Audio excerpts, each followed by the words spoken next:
Today we're going to talk about language, how the media shapes perspective, but most importantly, we're going to ask a very serious question. Were the events that played out on the 6th an insurrection? I'm going to say a hard no. For it to have been a coup or insurrection, Trump supporters would have needed an ordering command. That is, at least a single individual who created the plans and delegated them. As we have seen by countless footage, there was no plan. In some areas, individuals are seen baffled by the beauty and the excitement of being inside the Capitol, rather than expressing any emotion related to anger and the seriousness of the matter. If you take a closer look at their expressions, most of the individuals express a sense of joy, happiness, excitement. They are taking selfies and photos of the architecture and decor the way tourists do. There is no plan being carried out by these individuals as indicated in the photos. However, that's not to say that a small group here or there had the same intentions. In order to draw a useful analysis, we need to examine as many crowds in various areas as possible. For example, controversy surrounding this image here.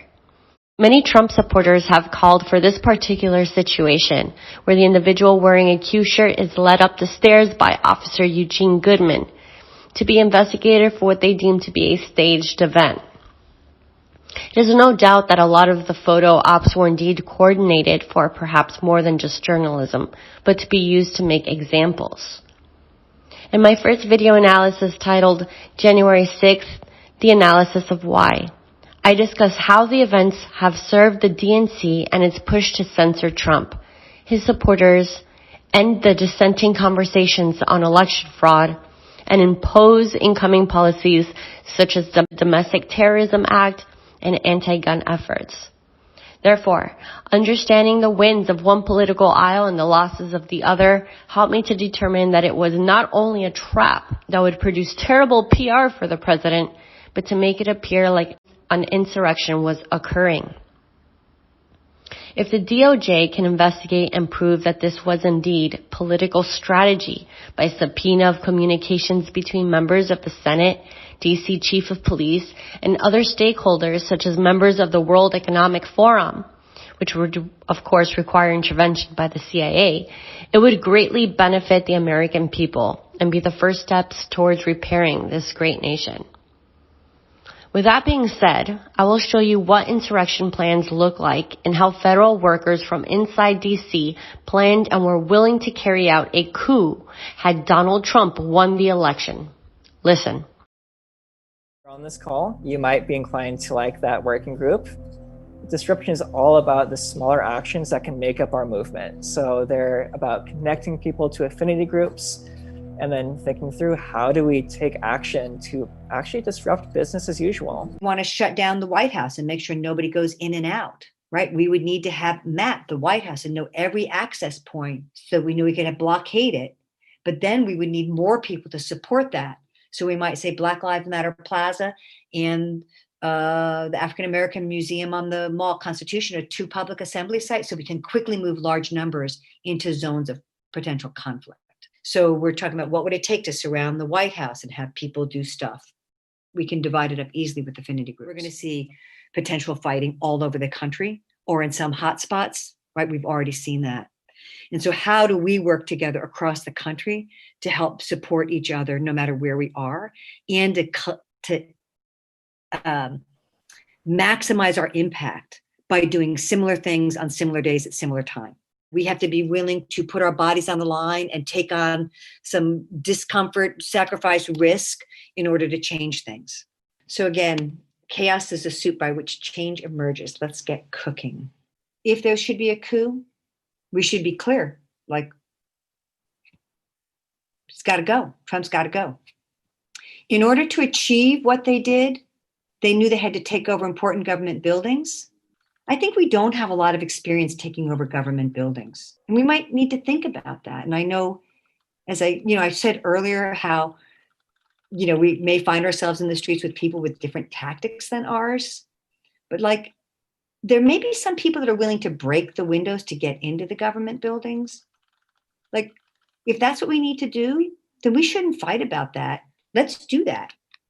Let's take over the buildings. War has got fighting. And then knowing that if some of the other folks emerge that are going to fight back, that we need to stay out of their way. We might need to figure out in advance how to build some agreements.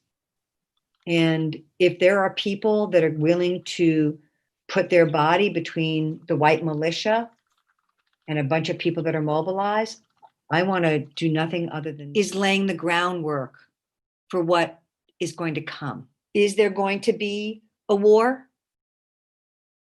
Are people going to get killed? Like, is that on anybody else's mind? I'm guessing it is. So where are they? We might have to take over a TV station, right? Maybe we're taking over the local TV station and getting airtime to put out a call for people to come join us.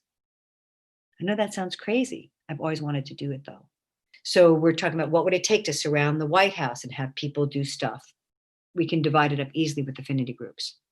So I want to encourage people to think about who's got the power in your community, map the power, map the opportunities, then look at it strategically and begin thinking about who you would want to engage based on the scenario that's happening. So for us, that might mean looking at blocking the bridges and main thoroughfares coming into the city to kind of shut the city down. I just recommend everyone who works in the federal government, if you read the mainstream press, like who is covering your agency, who is working for ProPublica, who is working for Politico. They all have Signal accounts. Text them, leak everything you can, save your emails, I record these meetings, I send it over. And I can't believe I'm showing my face here, but I've been doing this for months. And if you do have to write something with really crappy, just unintelligible, ungrammatical language to just make them look terrible. And it will look like something that comes from this administration anyway. But the journalists I've dealt with have been super ethical in ways to shield me.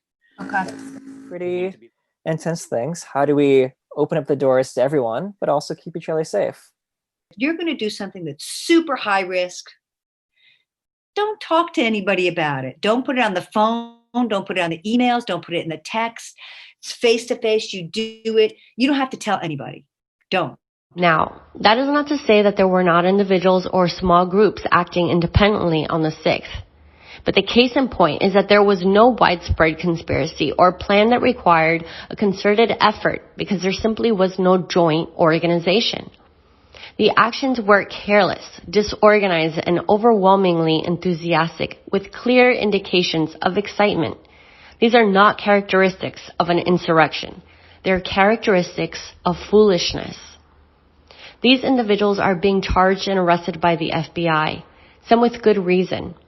What's important to understand, however, is that they were copying the actions of BLM protesters who were not only encouraged by the DNC, but made into corporate heroes over the summer, despite countless lives, deaths of police officers, destruction of small businesses, arson, and neighborhood terrorism over the summer.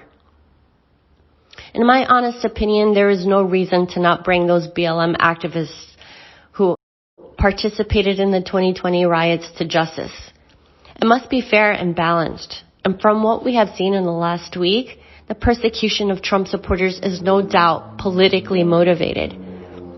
Media executives have advised reporters not to use the word protesters, but rather insurrectionists and terrorists. This is what is known as propaganda, the means to prop up a particular agenda while censoring intellectually honest discourse. So no, currently, there is no evidence of a planned insurrection by Trump supporters, but we do have evidence of a planned insurrection by BLM activists, many of which are federal workers. We must be able to distinguish between activism and foolishness. In the case of January 6, 2021, foolishness has served pro-totalitarian activists well. I invite the FBI and the DOJ to fully investigate Nancy Pelosi and Mitch McConnell's involvement in the Capitol breach of January 6th. Thank you for tuning in. Again, this has been your analyst, LVF, with State of Emergence. Please like this video, subscribe, and share the link to help get the word out.